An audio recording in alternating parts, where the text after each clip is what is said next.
Hi guys! So this is our 5th full day here in Sydney, Australia. So ang itatry natin is yung na-research ni Joel na restaurant sa Darling Harbour. Yep, so that's called the Meat District Co. So we're going to try their Australian grass-fed beef na steaks. Again, parang yung mga previous days wala kaming almusal. So usually ang ginagawa namin, pag wala kaming almusal, titindihan namin yung lunch. Yes. So we're gonna go all out on this lunch and then tingnan natin kung kamusta siya because I've never tried Aussie na grass-fed beef before. Then our second activity for today is pupunta tayo sa Royal Botanical Garden. Then yung last na pupuntahan natin is Manly Beach. Yeah. So sasakay tayo ulit ng ferry. Kasi according sa local na nakausap namin sa fish market is mas maganda daw sa Manly Beach. So titignan natin yung difference ng Manly Beach and Bondi Beach. And may tatry tayo doon na masarap daw na cookie. Also, I want to appreciate their transportation kasi andito kami nakaupo sa one of their benches. Ang dami ditong benches, ang dami ditong pwedeng pagpahingahan. Kasi yung kanilang metro is sobrang ganda, sobrang efficient, maaliwalas. Alam mo yung dapat pader lang naman dapat sa design, pero grabe yung architecture design Ginandahan. nila. Yes.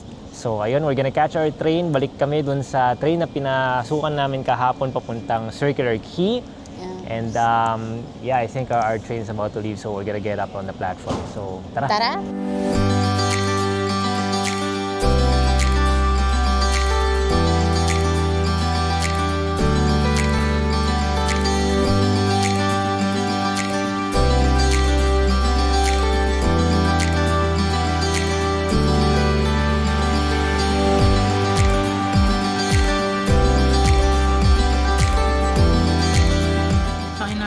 The medallion, and then this one, then mushroom sauce.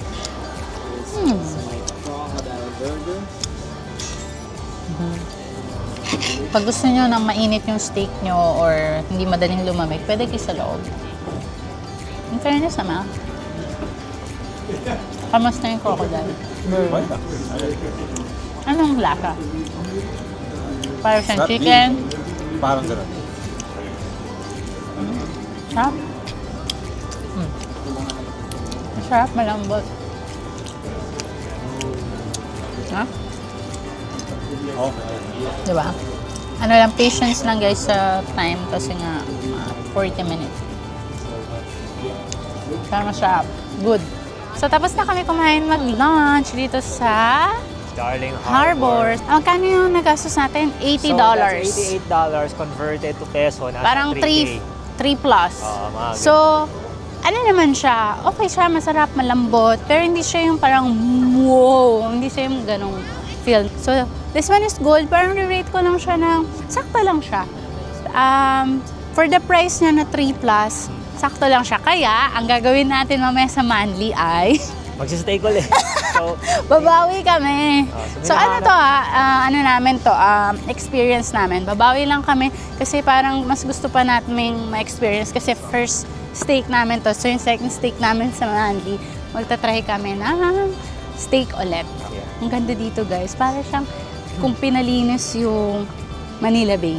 What Manila Bay could have been. Yes. So, ang dami ditong open spaces. Tapos, ayan, tatambay ka lang sa mga benches. Relax ka lang. May mga iba dito, feeling ko galing opisina, nakapang-opisina eh. Pero siguro on their break, Lunch break eh. tatambay lang sila dito, upo lang, di ba? Ang dami rin nagjo-jogging kahit tanghaling tapat. Yeah. Oo nga.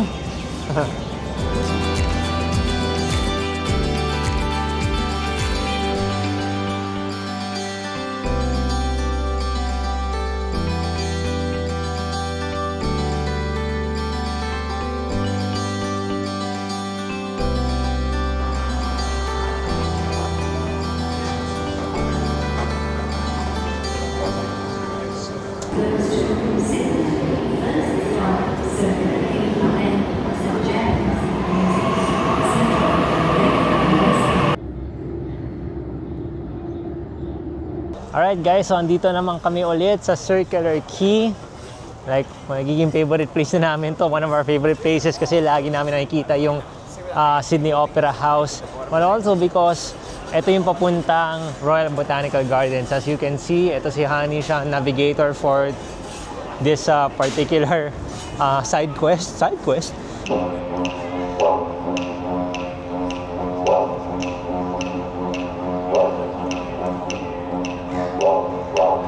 nasa likod namin, no, that is a kind of street music performance ng Aboriginal, no? Sila yung mga original people in Australia. Kung tayo may mga Eta, and the Americans have their Indians, so Australians have the Aboriginals, no?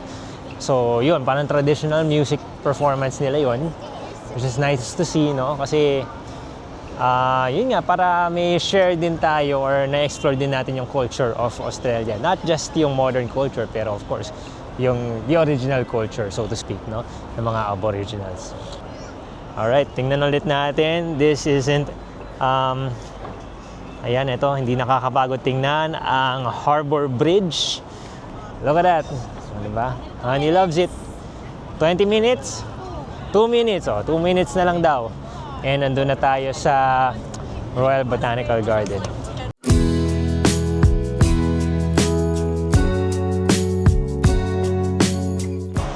Okay, so nandito na kami sa bungad ng Botanical Garden. Botanical Gardens. Tatawid na lang kami and we're in it. Malawak pala siya, guys. Yan isa sa titingnan namin, or rather, yung pinakapupuntahan namin talaga is yung tinatawag na Mrs. Macquarie's Chair.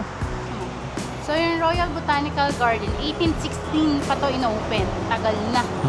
Kasi nandito yung mga, ay may bus, tingnan na.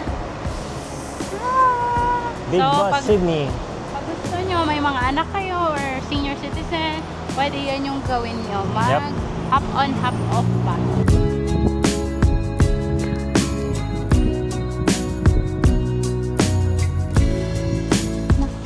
Wala pang 5 minutes dito. Grabe. Grabe tong ano. Ang man niya. Tapos yung hektarya nito, 30 hectares. Ilang SM na yun? Tapos mayroon dito mga placards, may mga information about the trees, the plants. Kasi nga, they use this pang research. To conserve the plants, the trees. So, yun. Hindi lang siya park, guys. Like, park siya, yes. Pero more than a park. Talagang it's an intentional area to preserve plants, to study plants. So, Marami dito nagja-jogging ulit. Naglinis ng tubig. Mga dahon lang ata yung nakikita ko dyan. yeah. So pag may nakita kayong information or map, tignan nyo lang, lalo na pag naliligaw kayo. So right now, naglalakad pa rin kami here and papunta kami sa Mrs. Macquarie's Chair. So ayan o, ang lawak nito guys. Ang lawak, siguro mga 2 to 3 hours kayo dapat here. Para, and then lagi nyo mapapansin, meron dyang Good Day, Budjari Gumarua. Yung Budjari Gumarua na research namin ni Joel is actually a language ng isang grupo ng Aboriginal people. Yeah. So they're from the Gadigal people. It's a Gadigal dialect. So yung mga Gadigal, ethnicity sila of Aboriginal people. So ayun, tutuloy lang namin ang aming side quest. And, diba? Ito, merong mga placards. Must see plants number 3. Jacaranda, pero color white. The white-flowered form of a species which occur naturally in high altitude, dry areas in Brazil. Yung purple-flowered, nagpo-form siya sa tropical and temperate country. Kaya pala dun sa kabilang side, purple, ito white. Can I hug you?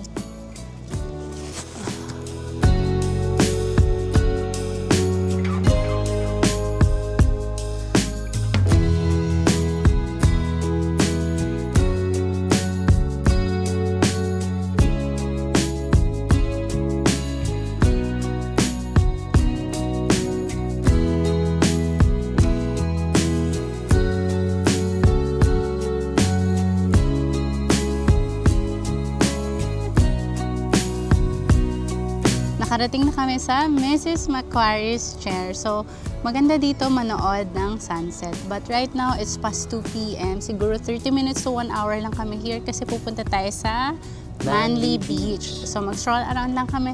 Actually, if you have time, you can spend 2 to 3 hours here kasi malawak talaga. It's a 30 hectares botanical gardens. But right now, meron lang kaming 1 hour and a half to spend here kaya susalitin namin. Near here, dito sa Mrs. Macquarie's Chair. No? To the left. To the left. To the left.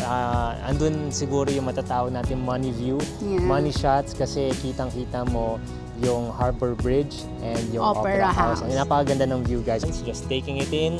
Tapos maya-maya lalakad na tayo pabalik sa Circular Quay to board a ferry going to Manly Beach. So, yeah. So guys, dito may mabibilingan din ng gelato, ng coffee. So ang pinili namin ay Coco Coffee. Alright guys, so bumili lang ako ng kape, no? And kanina nabanggit ko na dun sa kaliwa ng Mrs. Macquarie's chair is yung money shot. So we're gonna show you that money shot right now. If you look in front of us, bam! Ngayon, hindi pa ganun ka ano. Kasi may puno. Oh, kasi may puno. Joke lang yon, joke lang yon. Hindi yon. So, bababa muna tayo. Ayan. Oh, excited ako guys eh. So, patawarin. Pero okay lang, in about 30 seconds, we're gonna get that money shot, no? So, Ito na, hindi no, hindi. Gusto ko handa ako eh. Baka mamaya mapahiyan na naman ako. May mga libo-libo na nanonood, di ba? So, yun. So, ayan. We got that money shot in front of us and bam! Yan. That's the money shot.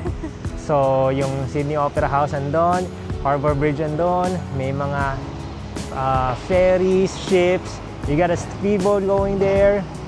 Oh, di ba? So, I love first world country. love first world country. Sana all, di ba? Sana ganyan ang Pasig River. Sana yun yung Guadalupe Bridge. But nah. Anyway.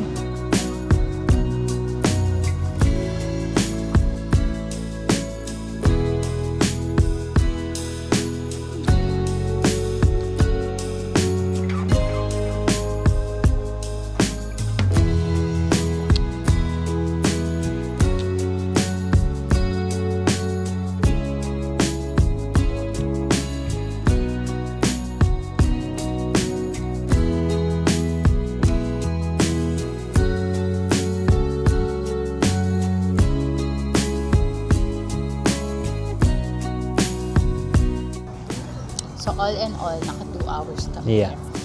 From 1 to 3 p.m. Ano oras na ba? It's 2:30. 2:30. So we're just gonna take in the view, take in the vibes. Diba? And then mamaya na kami pupuntang Circular Quay. For now, relax muna dito, papresko lang. Yeah. I will try to lie down. Sige.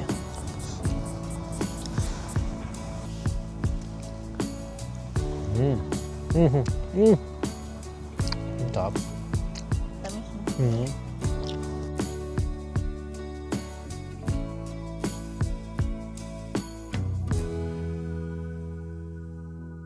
So hi guys, nasa ferry na kami papuntang Manly and make sure mag-check kayo sa Google Maps before going kasi muntik kami maiwan Maiwan, kasi nagsasara yung gate 2 minutes before the departure ng Ferry. ferry.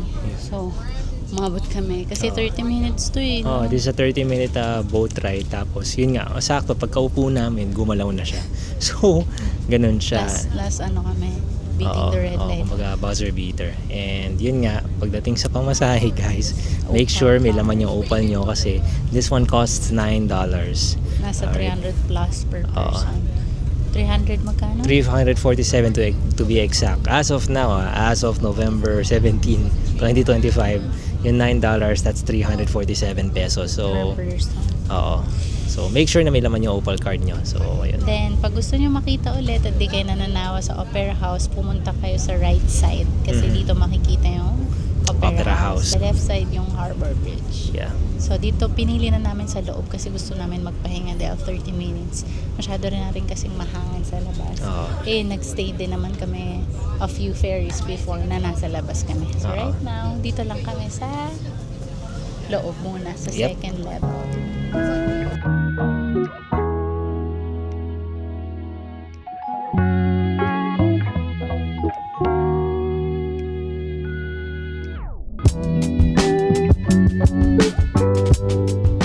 Sabi 30 minutes pero parang 10 minutes lang nandito na kami. Bliss. Ang difference lang din nito is hindi siya ganun kaalog. Yeah. Right, so ayun, magda-dock muna kami dito sa Manly Beach. Pagbaba namin, we're going to explore the area. Tingnan natin anong difference sa Bondi Beach. And first order dito sa Manly Beach, hahanapin namin yung Butterboy kasi matindi raw yung cookies nila. So, Snacks muna kami and we have like 2 to 3 hours here sa Manly Beach. Tara. Ayan.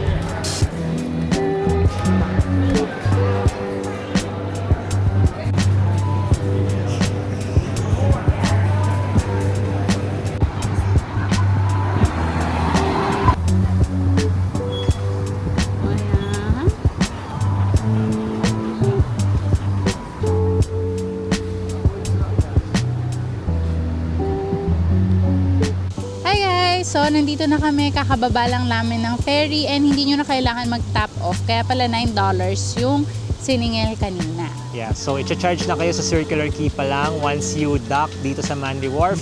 Just get off, tapos diretso lang kayo, tawid. And yung Manly Beach proper is a few meters away. Lakarin nyo lang, diretso nyo lang to. And on the way, madami na kayo makikita mga shops. If you look Yeah. behind us, ikot tayo.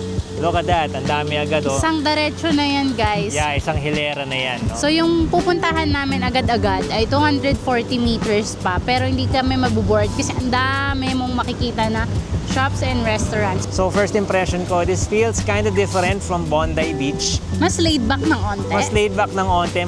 Anyway, yun, lalakarin na namin papuntang Manly Beach.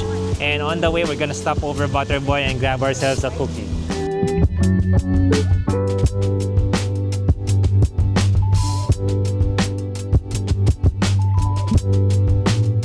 I see it. Ito na si Butterboy. Eto na. Here we go. Sana wala masyadong pila. Yeah. Let's go.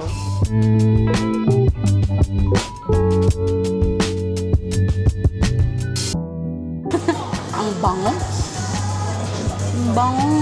Hindi ako mahilig sa matamis pero try natin. May milk choc chip, may Nutella, may Snicker, may double chocolate chip.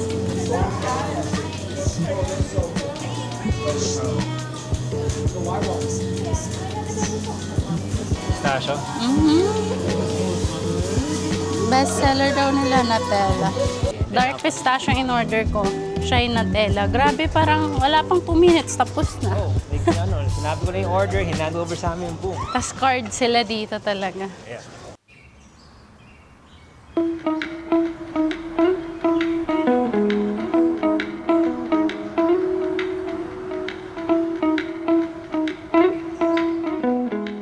Alright, so andito na kami sa Manly Beach. We're just sitting here by the bay. You can see there, ang lakas ng mga alon ng tubig. So no wonder this is a surfer's paradise tulad nga ng sabi nila. You got people all over here na, walking around. Yung iba nagsa-sunbathing, yung iba nasa mga sands. And we're here enjoying our cookie. Look at Sel. Oh, di ba, in-enjoy na niya, hindi niya mahintay. Kamusta yung cookiehan? Actually, ang laki ng cookie. Parang isang buong kamay ko. Tapos, chewy sa loob. Parang, gusto mo chocolate liquid. Oo. What's the flavor of this one? That's pistachio dark chocolate. Ang sarap. Tapos, hindi matamis. Sakto lang, no? Yeah, may reputation si Sarap, Butterboy. crunchy sa labas. Sarap? Chewy sa loob, crunchy sa labas. Oo nga. Diba? Yeah. Oh, Ganito siya kalaki ba? Loko. Sarap. Kaya siya $8. Oo, $8. Mahal lang, pero... So, yung akin is yung Nutella. Best seller daw nito. Okay. Ganito siya kalaki. Yeah, that's huge. Diba? Ayan. So, okay. Hindi siya mainit, pero masarap pa rin. Tsaka malambot. Gusto ko to. Palit tayo. Look at that.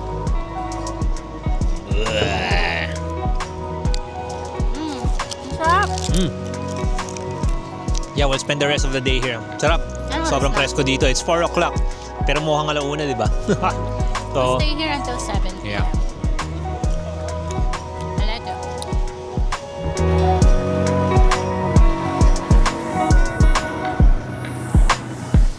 ayun, so habang naglalakad kami, may mga nakikita na kami mga nagsasurf dun sa isang corner ng beach. Right over there. Sabi nga nila, di ba, this is a surfer's paradise kasi Okay yung waves dito. sobrang okay ng waves dito. Parang Baler or parang La Union, something like that. So yun, tapos madami rin nagja-jogging. Ewan ko sa Australia, parang ang hilig nila mag-jogging. No? Maayos din kasi yung joggingan nila. Yeah, malawak yung joggingan nila. Ang observation ko talaga sa Sydney ever since coming here, talagang panglakad talaga siya. You have to walk, di ba? Nakaka-relax ang maglakad. So, ayun, as you can see behind me, sige, ayan, may mga nagsasurf sa likod ko. Look at those waves, man. So, ayun, kung lalapit tayo ng onte, yan. Tapos dito, may mga surfboards. So, kung gusto nyo mag-surf, if you're a surfer, you can try surfing here, test the waters. May nag-skate nga lang tapos naka-topless lang siya. Oo, Tapos yun. nakapaa. Yun din. So, may mga nagbabike, may mga nagsiskateboard. Talagang sobrang laid back dito sa Sydney, guys. Sobrang laid back niya. Lunes pa to, di ba? So, parang hindi ko alam, may mga pasok ba yung mga to or what? Pero, ayun. Anyway, sige, honey, lakad muna tayo. Let's explore the area. Mga 20 to 30 minutes pa hanggang dun sa kabilang side. Yeah.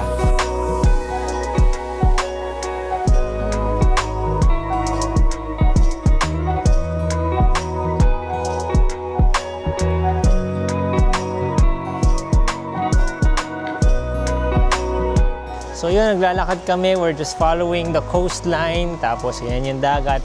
I think dito, mas kita nyo yung mga waves.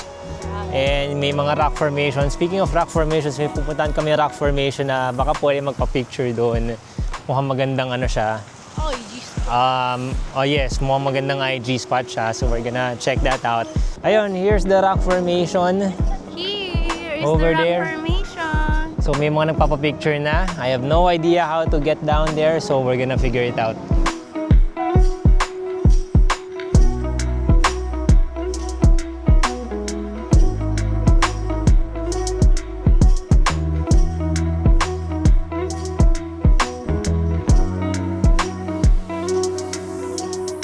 So nagtanong kami sa mga locals, how do we get here? Kasi may mga railing. Apparently, na sobrang luwag nila dito, you can just climb over. Yun ang sabi sa amin, ha? Sabi, ganito lang. Yeah, you can climb over it and that's it. You're not breaking any laws. Wala ka raw nilalabago. So, alright. Ako at magtitry ako mag-swimming. Yeah, I don't know kung paano niya gagawin yan, pero sige. Alright, so Honey's gonna try to go for a swim. Hindi ko alam paano niya ipo-pull off.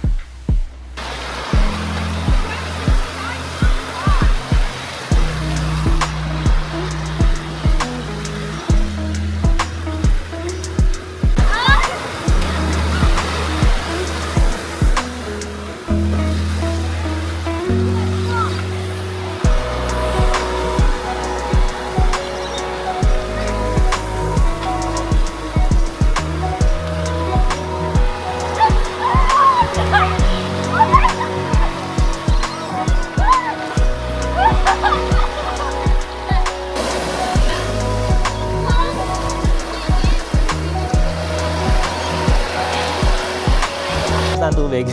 Well, for them, warm siya. Pero syempre, tropical country tayo. Malamig. Tapos, maalat syempre. Yeah. And parang medyo makati siya sa legs ko or hindi lang ako sanay. May dalawang bata doon na nag-ano sa akin, nag-guide. Yeah. Mga 12 years old. Isipin mo yun, no? Mga 12 years old. Tapos sinahayaan lang sila, no? Ng parents nila. Sabi, uwi sila by 6:30. So, ganun ka, ano dito, ka-free, kumbaga, kaluwag. Oh, careful lang kayo kasi pag may waves, tapos malapit kayo sa bato, baka agusin kayo. Yeah. Wala lang, kasi napapatingin lang ako sa mga tabi. Can you imagine living here? 'Di ba? Tapos yung bintana, you're having a cup of coffee on your balcony, tapos ito yung view mo. Must be a nice life. It's great.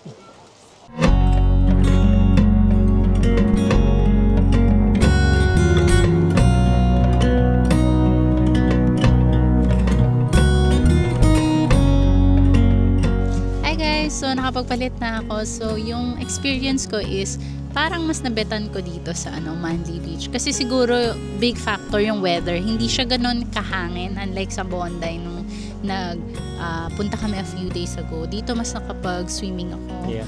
And mas maraming benches. Sa Bondi, mas malawak yung beach. Dito parang mas narrow ng onte. Tapos dito din, mas mabato. So right now, nagpapahinga lang kami. We're taking in the view. Actually, yung walkway dito, sobrang sarap lakaran. Sobrang relaxing, lalo na pag ganitong oras kasi lumulubog na yung araw unti-unti, tapos mas clear na yung skies, hindi na masyadong tirik yung araw. Look at this! Look at this view. This is a beautiful view. Ito, nakaupo lang kami sa bench, tapos ito na agad yung namin, yung nakikita namin. So, it's such a beautiful view. So after this, we're going na sa restaurant. We'll try steak Yeah. 2.0. Okay naman yung sa Darling Harbor. Medyo na lang ako. Siguro expectation ko kasi ang taas. So, ayun, pahinga lang kami ng onte and then we're gonna go back to the main beach and then we'll find ourselves another steak for dinner.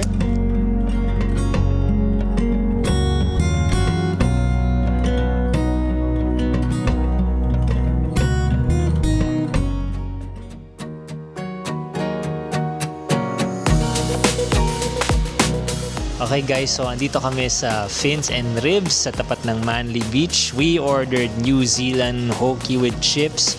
And then this is 300 grams of New York porterhouse steak. Ano?